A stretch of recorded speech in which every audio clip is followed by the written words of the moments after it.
Hola a todos, soy un tío blancuetero y hoy voy a hablaros de inmigración, de islamofobia y del caso de Suecia. ¡Qué gran paraíso feminista Suecia! Según el país, uno de los países más igualitarios del mundo donde el feminismo está en el centro de la política. Un país igualitario, un país utópico, un país donde aplican la perspectiva de género de manera indiscriminada. Suecia. Feminismo para todo, desde el quitanieves a la diplomacia. Os juro que esto es verdad, aplica la perspectiva de género hasta la forma en la que pasan el puto quitanieves por las calles. O sea, Suecia siempre ha tenido este halo especial, ¿no? Este aspecto de paraíso utópico, de igualdad, alrededor del que todos nuestros políticos salivan, ¿no? Por poner como ejemplo y por poner como modelo para España. Aaron Flam, comediante sueco, hablaba así sobre su país en el Rubin Report. Swedes have this idea that they got rich by being a peace-loving nation.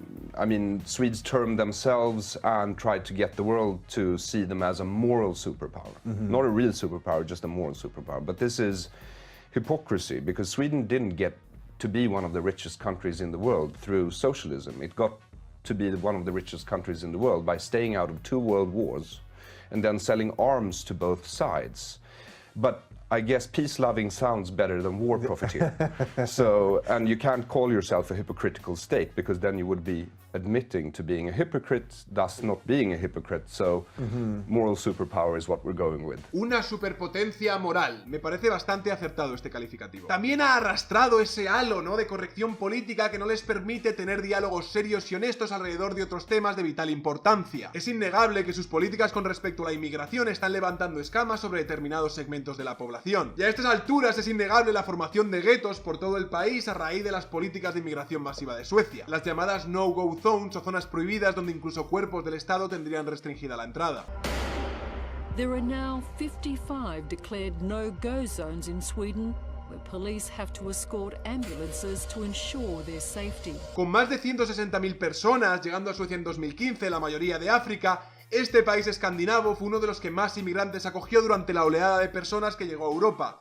Estamos hablando de un país que tiene 10 millones de habitantes. Y aunque medios como el Diario Público repitan que la criminalización de estos guetos es una suerte de conspiración de la alt-right para criminalizar a la inmigración, tengo la sensación de que es un poco más complejo que todo esto. Este es el testimonio de un inmigrante sueco hablando sobre la situación del país y remarcando la hipocresía de querer aplicar políticas feministas para defender a las mujeres, mientras se ignoran los peligros que pueden afectar directamente a su integridad por puro correctismo político. Sweden's deputy took a picture with her female colleagues signing a proposal for new climate laws, and when interviewed by the media, she proudly says that we are a feminist government. Yeah, you're such a feminist government. Wow. Yeah, you're so feminist that you import rape. Ever since the migrant influx in 2015, the number of reported sex crimes at music festivals and bathhouses has increased severely, and many of these girls are very young. The police has come out and said that in 80% of sex crime cases pertaining to bathhouses, the perpetrators were migrants, and sex crimes in general have increased heavily. In the past 3 years, they have doubled. In the small city of Östersund, there was 8 sex attacks in 3 weeks. Police say that they've never seen anything like this and testify to a worrying increase in unprovoked violence towards women. The even smaller city of Mariestad had 3 assault rapes in short time, and in the small city of Vimmerby, a migrant molested 4 different women in one night. In just a matter of days, 2 children were raped in broad daylight, a 12-year-old and a 14-year-old. One of these girls described her perpetrator as a foreign man who didn't speak Swedish. Refugees in Kalmar shared a bus with 13-year-old girls who would take the bus to school. This resulted in sexual harassment, and the magic solution to this problem was separate bus rides, not deportation. In another school, migrants attended language introduction classes in the same building, and there was molestation and sexual harassment. The school's magical solution was to change the schedule. Sweden prides itself on being the first feminist government in history. Both our Prime Minister and the Equality Minister likes to brag about this. So it's really interesting how the first official feminist state in history is sacrificing young women on the altar of political correctness. Who would have imagined this scenario? I mean, feminists betraying the very group that they're supposed to care about? That's certainly unheard of. You know how terrorists talk about this paradise where you're rewarded with virgins? Yeah, that's Sweden.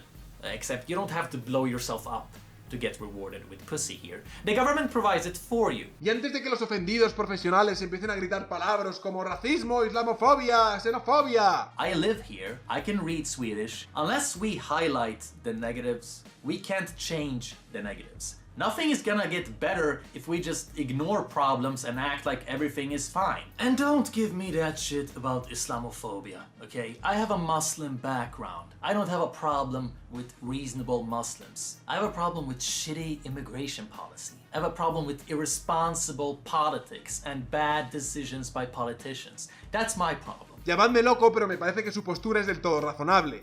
Y parece que muchas veces sus políticas de género y su agenda feminista en relación a proteger a las mujeres chocan directamente con el correctismo político de no ser llamados islamófobos. Así nos encontramos episodios como en el que el grupo de Mumford & Sons se negó a acudir a un festival sueco después de asaltos sexuales masivos. The past 2 years, dozens of young women, some as young as 12, were raped at these festivals across Sweden by hundreds of young immigrants.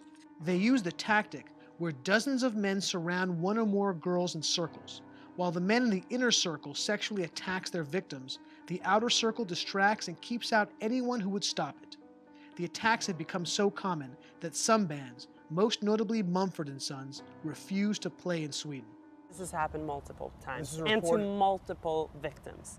Then the issue is that when it is reported, this was widely known by the people who were there, the police that was on the scene, but then they put the lid on it. So they covered it up. They covered it up. The men first surround their victims in circles. Some then sexually assault her, while others, not directly involved, watch or divert outsiders' attention. Ríete tú de la manada. De la misma forma, no tardan de tildar de nazi y racista a cualquier persona que intente aportar un discurso un poco distinto del que hay sobre el papel que tiene la inmigración masiva en un país con tan pocos habitantes como Suecia. You are an immigrant from a Muslim family, and yet you've taken a hard line against Muslim immigration, mass immigration from Muslim countries. What's the response been to you?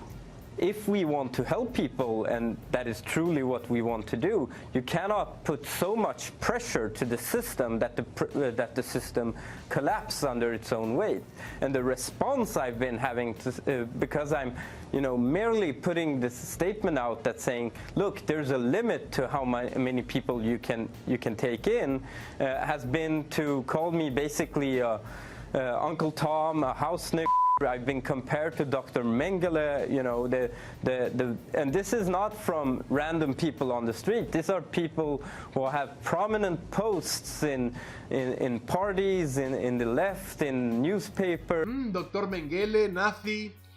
¿A qué me suena ese argumento? Ciudades como Malmö, una de las ciudades que más refugiados ha acogido y donde un tercio de la población ya es de origen inmigrante, es una ciudad sueca sacudida por los ataques con granadas de mano. ¿Es esto también una conspiración alt-right? Desde Wikileaks anunciaron en 2016 que los medios suecos admitían censurar historias por los últimos 5 años alrededor del crimen inmigrante. Es tanta la corrección política en Suecia que incluso un experto islamófobo acabó alistándose en el ISIS, porque Suecia tiene determinados códigos a la hora de afrontar problemas alrededor del racismo y la xenofobia. Por ejemplo, la policía sueca tiene prohibidos describir a los criminales en caso de que pueda sonar racista.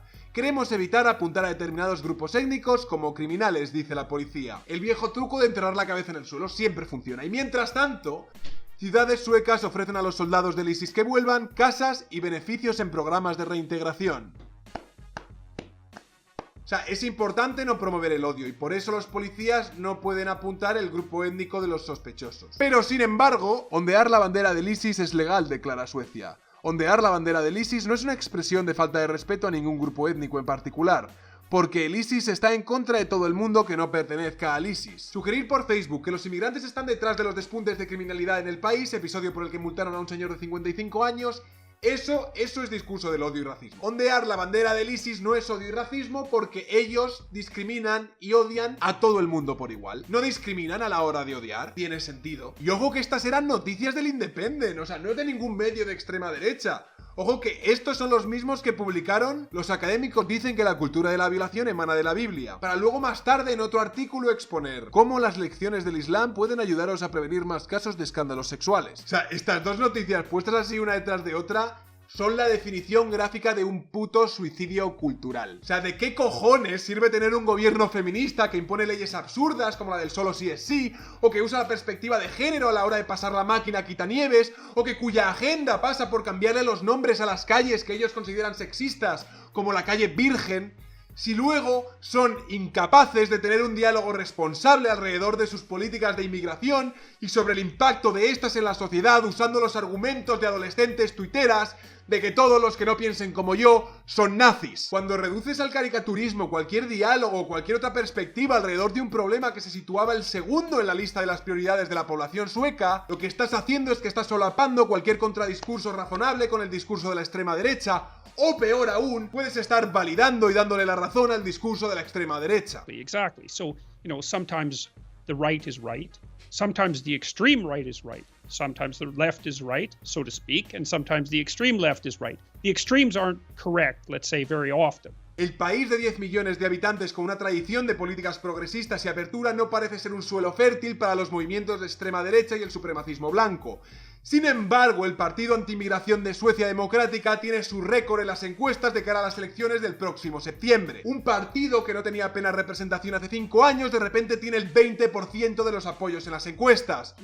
¿A qué me suena eso? Pablo Justindui de Podemos hablaba con cierto idealismo de que la razón por la que en España no había sucedido con la extrema derecha lo mismo que había sucedido en Suecia con los demócratas suecos, en Francia con Le Pen o en Inglaterra con Farage, era porque aquí en España tuvimos el 15M. El 15M, ok, vale, pero también tiene algo que ver que en España no tenemos los guetos que se les han formado en París, en Inglaterra o en Suecia, donde muchos dicen que se ha instalado la Saharia y todos los problemas que estos choques culturales conllevan. El diálogo razonado, crítico y honesto alrededor de las políticas de inmigración masiva es una obligación de toda sociedad que no quiera autoinmolarse. Los límites alrededor de la inmigración son algo razonable. Entiendo cierta parte del idealismo de la izquierda que, llevado al extremo, sería una política de fronteras abiertas con eso del ningún ser humano es ilegal, mientras al mismo tiempo entiendo que desde una perspectiva conservadora se busque preservar la integridad social, política y cultural de una sociedad próspera. Entender que se tiene que dar un debate entre estas dos posiciones en el tablero político que dé equilibrio al sistema, sin que nos volquemos de forma ciega, ¿no? Pues hacia un lado o hacia otro, sin escuchar al contrario y llamando nombres e insultando a los que no piensan como nosotros. El derecho a refugio es un derecho fundamental del que no debe prescindir ningún Estado democrático. A la vez, no debemos ser ciegos a la hora de comprender la complejidad de una política que garantice este derecho sin poner en riesgo los valores occidentales. Está muy bien eso de que se hable de refugiados y de traerlos como si fuese un imperativo ético, pero traer refugiados implica una manutención y una garantía de ciertos derechos, porque la condición de refugiado exige protección estatal. Como dijo Jordan Peterson en una de sus ponencias, un sistema complejo no puede tolerar transformaciones extensivas en un corto espacio de tiempo. Queremos que vengan inmigrantes, sí, pero especialmente la clase de inmigrantes que sean más propensos a contribuir de forma exitosa al desarrollo de tu sociedad. Y no deberíamos asumir que ciudadanos de sociedades que no han evolucionado derechos individuales funcionales vayan a asimilar de la noche al día muchos de los principales valores sobre los que se construye una sociedad democrática occidental próspera. There are a lot of countries in the world that are not governed well. The vast majority of them, right? And they've been not governed well forever. And to me that means that there's something wrong with the values that are held collectively by the people who've established those polities. Well, you shouldn't be naive and assume that merely because you move them to a new country, they're going to let their innate democratic longings flourish. It doesn't work that way. So if you stand up and say, look, let's be a little cautious. Let's make sure that we don't transform our society so rapidly that we lose what we have. Let's be careful about that. That doesn't mean that you're a morally reprehensible demon. It just means that you're conservative and it's a reasonable position to hold. So there's no sense in apologizing for it. Now that doesn't mean you get to hide your bigotry under a mask of moral virtue, Adoptar una posición rígida, evitar este debate y disfrazarlo de racismo y xenofobia solo va a traer más racismo y xenofobia. Y esa es una de las muchísimas razones por las que no debería existir la corrección política al hablar de estos temas. Si censuramos o caricaturizamos el debate alrededor de contradiscursos en temas de inmigración, le estamos allanando el camino a los extremismos. Y no es bueno, no es nada bueno que sean los radicales los que monopolicen la crítica a las políticas sobre la inmigración masiva. Tampoco adoptar posturas razonables alrededor del proteccionismo de nuestras fronteras debería servirnos como excusa para de alguna forma disfrazar nuestro racismo o nuestra xenofobia. Y de la misma manera no deberíamos reducir a la caricatura a cualquiera que tenga una posición más conservadora a la hora de entender cómo deberían funcionar nuestras fronteras. No todo es racismo, no todo es xenofobia y no todo es islamofobia. Y los problemas culturales derivados de crear guetos con refugiados e inmigrantes en distintos países europeos no son solo una conspiración del alt-right. Soy un tío blancuetero, dale like si te ha gustado el vídeo, compartid y suscribiros al canal. Borders are reasonable. How about that? The law is the border that stops someone from stealing your laptop. And if it's an Apple laptop, well, it's the sort of laptop that a social justice warrior would carry. And then the social justice warrior is going to be very irritated if you happen to purloin their laptop. And then you might point out to them, you know, it's a border that protects you from having that thing taken. And they say, well, the border should be open. It's okay, man, no problem. You hand over that laptop right now. And everything else you own too. If you don't like borders, and you can get rid of the damn walls in your house, and you don't need doors on your bedroom either. And we can keep an eye on you whenever we want. And so much for borders. One of the things that really differs between liberals and conservatives, between the left and the right right likes tight borders between things. It's part of being conscientious at every level, conceptually, sexually, familially, provincially, nationally. The right says, look, let's keep the borders between things pretty distinct. And the left says, yeah, maybe not, because some of those borders are in the wrong place and a little bit more free flow of information wouldn't be a bad thing. And the thing is, they're right, but so are the conservatives, and that's why you have to talk. It's like, well, we've got some borders. That's a good thing. Maybe some of them need to be moved around a little bit, and that's what the political dialogue is for. But that doesn't mean that borders themselves are a bad idea. They're a great idea.